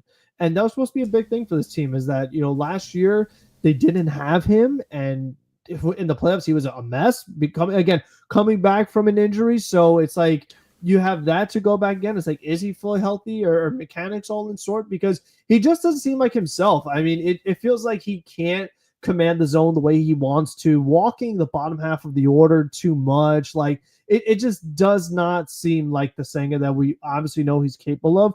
But it's been going on for quite a few starts in a row now. So it's like, well, what do we have to do to actually, get the most out of this guy? Because this is now year 3, and we're still seeing these, like, injuries, and one was Alonso inflicted, don't get me wrong, but we're seeing injuries and then not being able to, like, come back from it. So it's like, well, why are you back if you're going to be pitching like this? You know what I mean? It's like, if you're not ready, then you're not ready. I mean, that's the thing that we've talked about too, but it's like, we understand playing hurt to a certain extent, but if it's hurting the team because you can't play good because of your injury, then don't play. I mean, you really have, again, you got to have some self-awareness and just be like, I don't have it right now. I need to really rest up, make sure that when I come back, I can actually help the team, because these kind of performances, they're not helping. So I am curious to see how it goes. And if they do call Sproat because of this whole 16 games, whatever, they would go to a 6-man rotation finally. So we'll see if that helps at all. But I mean,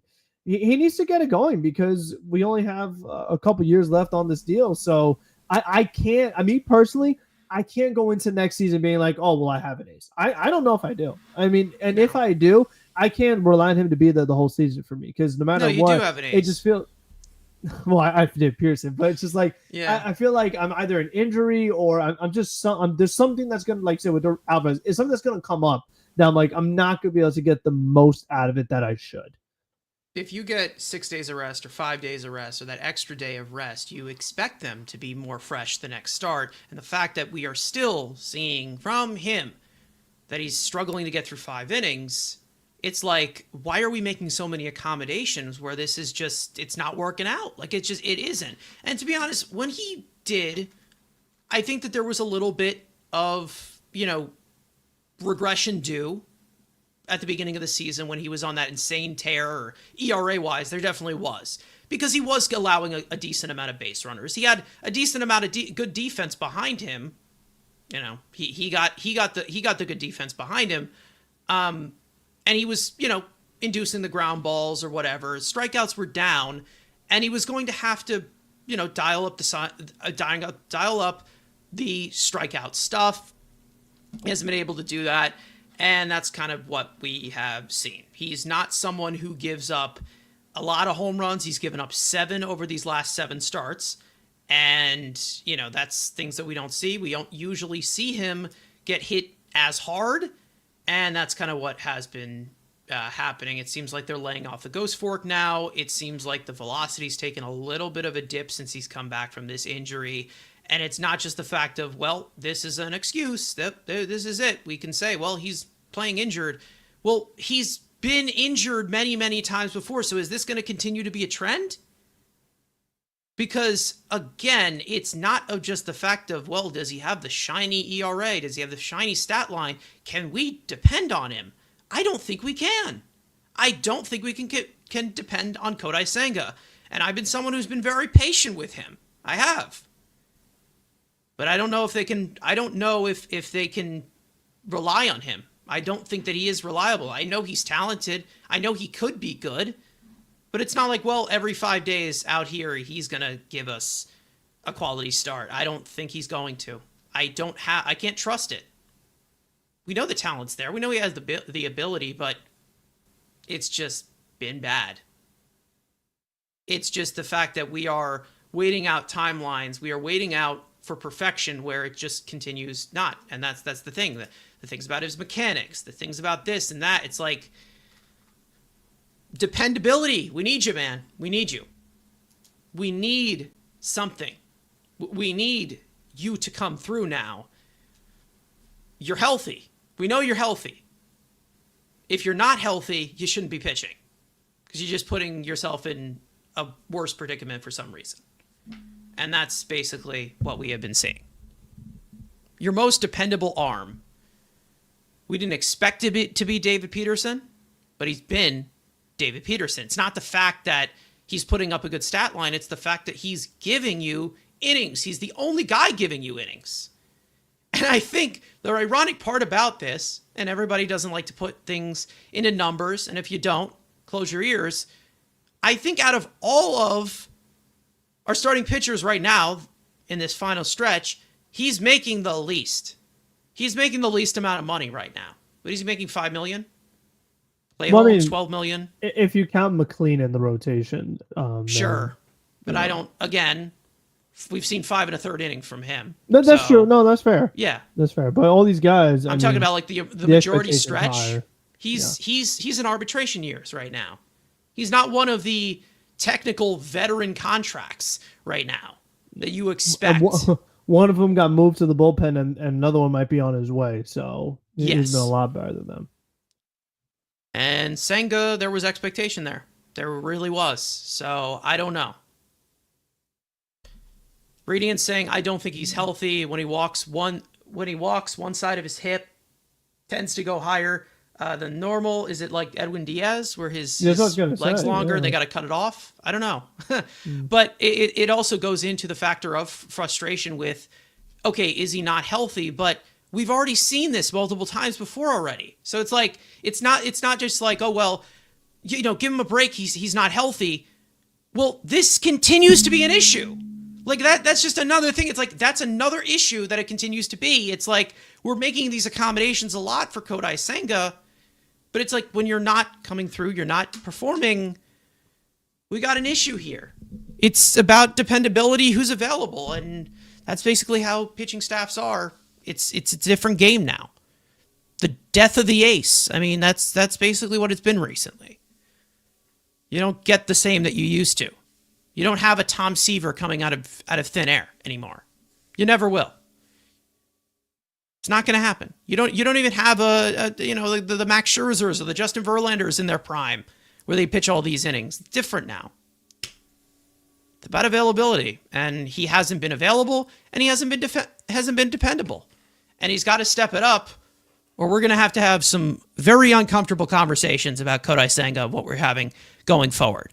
Because if he can't anchor this rotation with a lot of these young guys coming up here, who are not going to be stars instantly, then we got an issue. Because David Peterson's not going to be here for so long. You never know. Maybe they extend him, maybe they don't. But he's a free agent after next year. So, I don't know. Again, hopefully he's looked at as a future piece. I hope. But this is rough. This is very, very rough. Anyways, let's move on into what we have upcoming, and that is a series in the House of Horrors known as Atlanta, because this is exactly where you want to be playing baseball during this part of the season. And listen, I don't care if the Braves are in a downfall right now. We all know that does not matter, because they've kicked our ass plenty this season, even with this whole downfall of them starting 0-8 and everything. Does it really, really matter? Matchups matter, and the Braves continue to have our number. So we go into Atlanta tonight, and for game one, there's a little bit exciting stuff to watch, obviously. Nolan McLean, Mets pitching prospect. He will be making his second MLB start following an impressive debut. He'll face the 27-year-old southpaw Joey Wentz. First pitch is tonight at 7:15 p.m. Eastern Time. Somebody asked in the chat, where is it? It's on Apple TV. Unfortunately, that's where the game is going to be streamed tonight. Game two, Clay Holmes will get the start. He'll face the right-hander Cal Quantrill, who the Braves acquired just yesterday off of waivers. That's how desperate they are with starting pitching from Colorado. First pitch is tomorrow night at 7:15 p.m. Eastern Time on SNY. Game three, David Peterson will get the series finale coming off 8 brilliant innings in D.C. He'll face the 26-year-old right-hander Bryce Elder.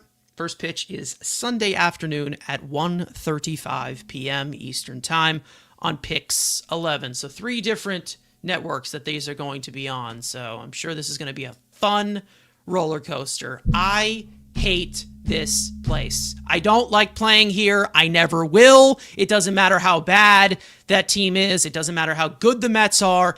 I hate Atlanta. I think everybody can agree. Everyone can agree they hate the ballpark, they hate the team, they don't like playing there. All the Braves fans that will talk trash to Mets fans, We're scared. We are scared. We don't want to be here.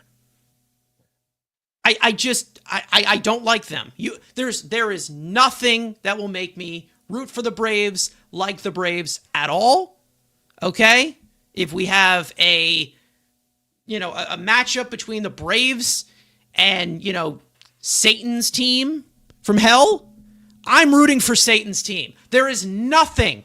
Same thing goes for the Chiefs in football. There's nothing that'll make me root for that Braves team. That's how much I hate it. And that's how much I hate playing in that stadium. So I am not ruling out anything happening. I am not ruling out anything going our way, or anything possibly going our way, because the Braves will forever have their number. So I don't care how bad the Braves are this year. It does not matter. It does not matter. Nolan McLean, I'm pretty much just watching for you, because right now this team is not a fun watch, and it seems like it has been that for multiple months. Anyways, Frank, obviously they just played Atlanta, I think like a week ago. Yeah.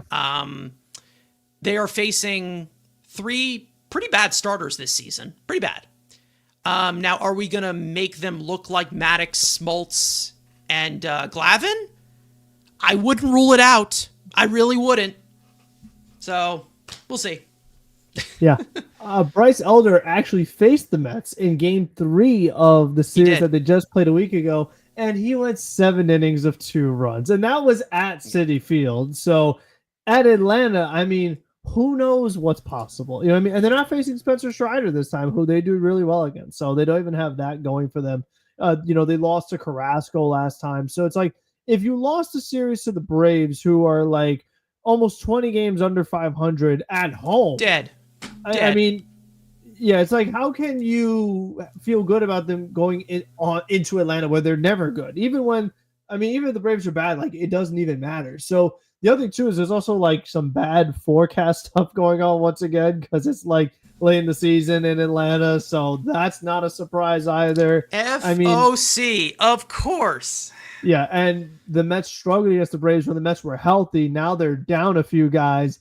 That doesn't go in your favor either. I mean, Clay Holmes is struggling. We just got finished talking about Senga, who's struggling. Like, it's not looking good. I mean, it just really isn't. They played however many games. They just came off a series. They had travel, all this other stuff. Like, I'm just not looking forward to this. Like, I'm dreading this. Like you said, I hate playing the Braves. I definitely hate playing in Atlanta, but it's just not who you want to face late in the season when you're struggling. It just really isn't, because even though the Braves are going to miss the playoffs, there's nothing more that they would like than for you to miss it as well. It's like, if they're going down, they're taking you with them. They're going to play all out. They're going to play loose. Like, they're going to be trying. So it's not going to be a fun experience no matter what. No.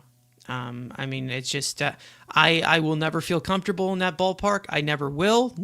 I will never. I've never gone to a game there. I never will step foot in that ballpark. It will never happen. You will never see me going into that ballpark. That's how much I hate it. I hate that place so much. I will never ever go in there. It will never happen. That's how much. And it's not like this is just a recent thing. They have been torturing us for decades now. Decades. Anyways, we all know this Braves team has their talent. We already did a rundown of this, obviously, like last week.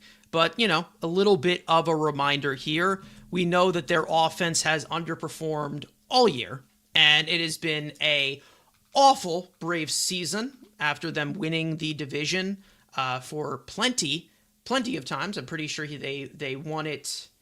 What was it? 7 years in a row. They came in second last year, obviously, and they're going to probably miss the playoffs this year. And poor Braves. Nothing goes their way. Poor Braves. Anyways, yeah. Sean Murphy has struggled, but is heat up a little bit recently. We know Matt Olson having a great season, great player. Ozzy Albies having a rough season, but completely killed us last series. Michael Harris, he obliterated the Mets last series. Yes. So in the field with his bat, Marcell Ozuna, of course, a pain every time. Profar, Met killer. Like, like there's a lot to hate. There really Yeah, is. there is. There really is. Michael Harris always seems to have that ground ball that perfectly places itself into Yep. the outfield. Yep. That just always seems like to be the thing when he's facing the Mets. Mhm. And obviously he has heat up obviously recently since the awful start to the season that he had. They're underperforming. They're not having a good season. Obviously, I think Acuna's out again. Right? He's out. Didn't seem to matter last time. Yeah, I have to check his most recent status, but I mean, like I said, it didn't even matter. They still even got, Nacho Alvarez got a heartbreaker against us. his in that first series. career RBI. It took him 2 seasons, Yes. but he finally got it, and of course Yeah. it was against the Mets. Like, Yeah, you he got just it can't- before Hayden Sanger did. Yeah. No, yeah, because Hayden got the sacrifice fly, which I mean was actually good Yeah, approach. Like that's he actually, did more than I thought he would. He did more than I Yeah, thought he would. right. It's, I mean, Yeah. listen, getting a sacrifice fly is not easy for the Mets. So I mean, It's the not fact that easy. Not easy. Singer did it, like that was actually You can kind of pay impressive. you can pay $765 million for a sacrifice fly and not get it. So Yeah. Anyways, true. And they have. I'm not so. bitter at all. I'm not bitter at all. Uh-oh. Look out. Anyways, Raciel Iglesias struggled to start the season. Has started to come back to form a little bit. We know they have Aaron Bummer. Dylan Lee has had a Looks really like really good Acuna's healthy season. now. Who's healthy? Acuna's healthy now. Acuna's healthy now? Nice. Yeah. Cool. This should be fun. And then they've had plenty of relievers that they brought in, plenty of different pitchers that they've been cycling in and out of this season. We know what this Braves team is capable of if they do show up. They are in the most vulnerable spot that they ever have been. They are, going nowhere this year. But when it comes to the Mets, it always just seems like they love to get the upper hand. They just play very, very angry against us. I don't know why. They have Eric Fetty now in that bullpen, who they acquired. Yeah. They got Cal Quantrill, like I said. Yeah, He's they going got to be like a few. Yeah, they got a few guys that deadline. It was very confusing. It was like Carlos Carrasco was already DFA'd. He's gone. Okay. Which hang it up, buddy. Like that. Jeez. Spencer Strider has struggled. The Mets Bryce aren't. I mean, Elder the has Mets not been aren't good this even year. facing Schwellenbach. Like the principal injuries, Nope. like no Chris Sale. No Ronaldo Lopez. Like there's no excuse for why they struggle as much against this team. Like it doesn't matter. Like they could have anybody, and the Mets they would struggle. It's crazy. Yeah, nuts. Doesn't matter. It does not matter how many guys are injured. Austin Riley, injured. Yeah. I mean, they have plenty of these guys banged up. Their entire rotation, I think, is just completely dead right now. Just about. And then, for some reason, we continue to see some of these guys show up. Nacho Alvarez, apparently a fantastic hitter against us. Or Nick News Allen, to me. he's been a pest all year. Yeah, that's Nick like- Allen. like, I speaking- hate him. I hate that guy. He completely pisses me off. I can't stand it. He's one of those types of pests that just you can't get out for some reason, and it always seems like he's always got the timely hit. I just don't even know what to say. What if like he got I his really first career RBI against the Mets too? Yeah. So and we also have to add on the ingredient of Apple TV too, which I'm sure is a very fun. Well, at broadcast least to watch. it's going to be done soon. Like no more Apple. Like they're out. So Yeah. that's gonna be interesting too. Seems but like it. That's So that's a whole other topic. it's just I don't know. I'm not enjoying watching this team. I'm waiting for just the other shoe to drop in every single game because it always seems like they start off well, middle innings pitcher struggles, and then the bullpen either implodes and then the Mets do absolutely nothing. The offense completely stalls out. That just seems like the recipe for a majority of these games this year. It really is. I mean, you could actually go back and look through them, and a majority of the games go like that because we recap. Speaking of bright spots, though, Ryan Clifford just hit his first home run in Syracuse. He took a pitch out of the strike zone to left field, hit it at 101 miles an hour. I don't know how the hell he just threw the bat on that one, but it left, and it basically just shows you how ridiculous AAA is. But anyways, Ryan Clifford, it counts, right? The big red dog. Anyways, we're gonna wrap it up here. Obviously, there was plenty to talk about. We were a little out of schedule. I'm surprised we made it below 2 hours. I was surprised. I think we sped it up at the end there.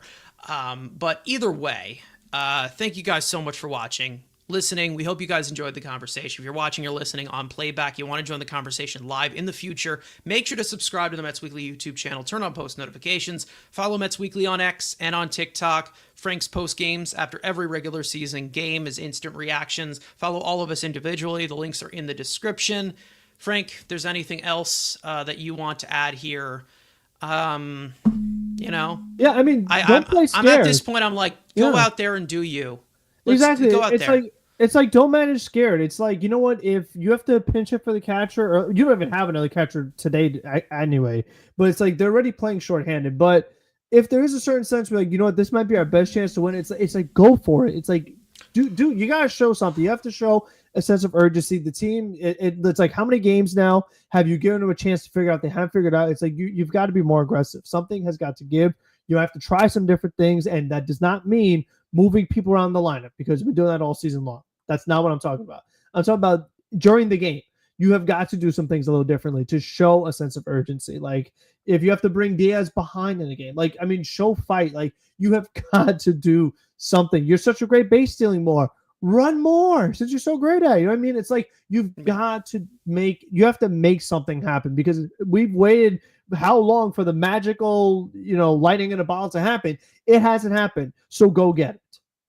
Yeah, it would be nice. It really would be nice. And, this shoulda, woulda, coulda stuff, it's like they didn't. They've done that for 127 games. Well, no, they haven't. They haven't. If, could, would, the potential, show it then. Show it! Please, we're begging you to show it. We're not trying to come on here every single episode and complain and bitch and moan. We want the team to win. I know it's it's shocking to some people, because apparently we're the most negative Mets fans known to man. But it's like, we want the team to win. If we didn't, we wouldn't be committed to doing this after every single series. We'd be a lot more lazy. I can guarantee you that. Yeah, a lot of work goes into these shows. Trust me. There would be a recap every single day. Yeah, really exactly. We would have just gave up after game 100 this season. Exactly. You know how many games, like, you want to turn it off after you see the madness that's happening, but like you have to sit there and watch it. Like, there's no, oh well, I guess I'm done watching for today. Like, no, that's never an option. So yeah, it's just the motions every day. Motions every day. That's basically how it is. And 162 game season. I don't know. The Mets stretch my patience a lot. They always will. But either way, we'll send you guys out to Atlanta, obviously. In 15 minutes, the first pitch. It is on Apple TV, obviously. So anybody that has their illegal streaming networks, those are going to be going haywire, obviously. But other than that, let's turn it around. Actually, no, not turn it around. You know what? Just go out there and be you. Just have fun, because, we're all having fun watching this. Let's go, Mets. We will see you guys next time.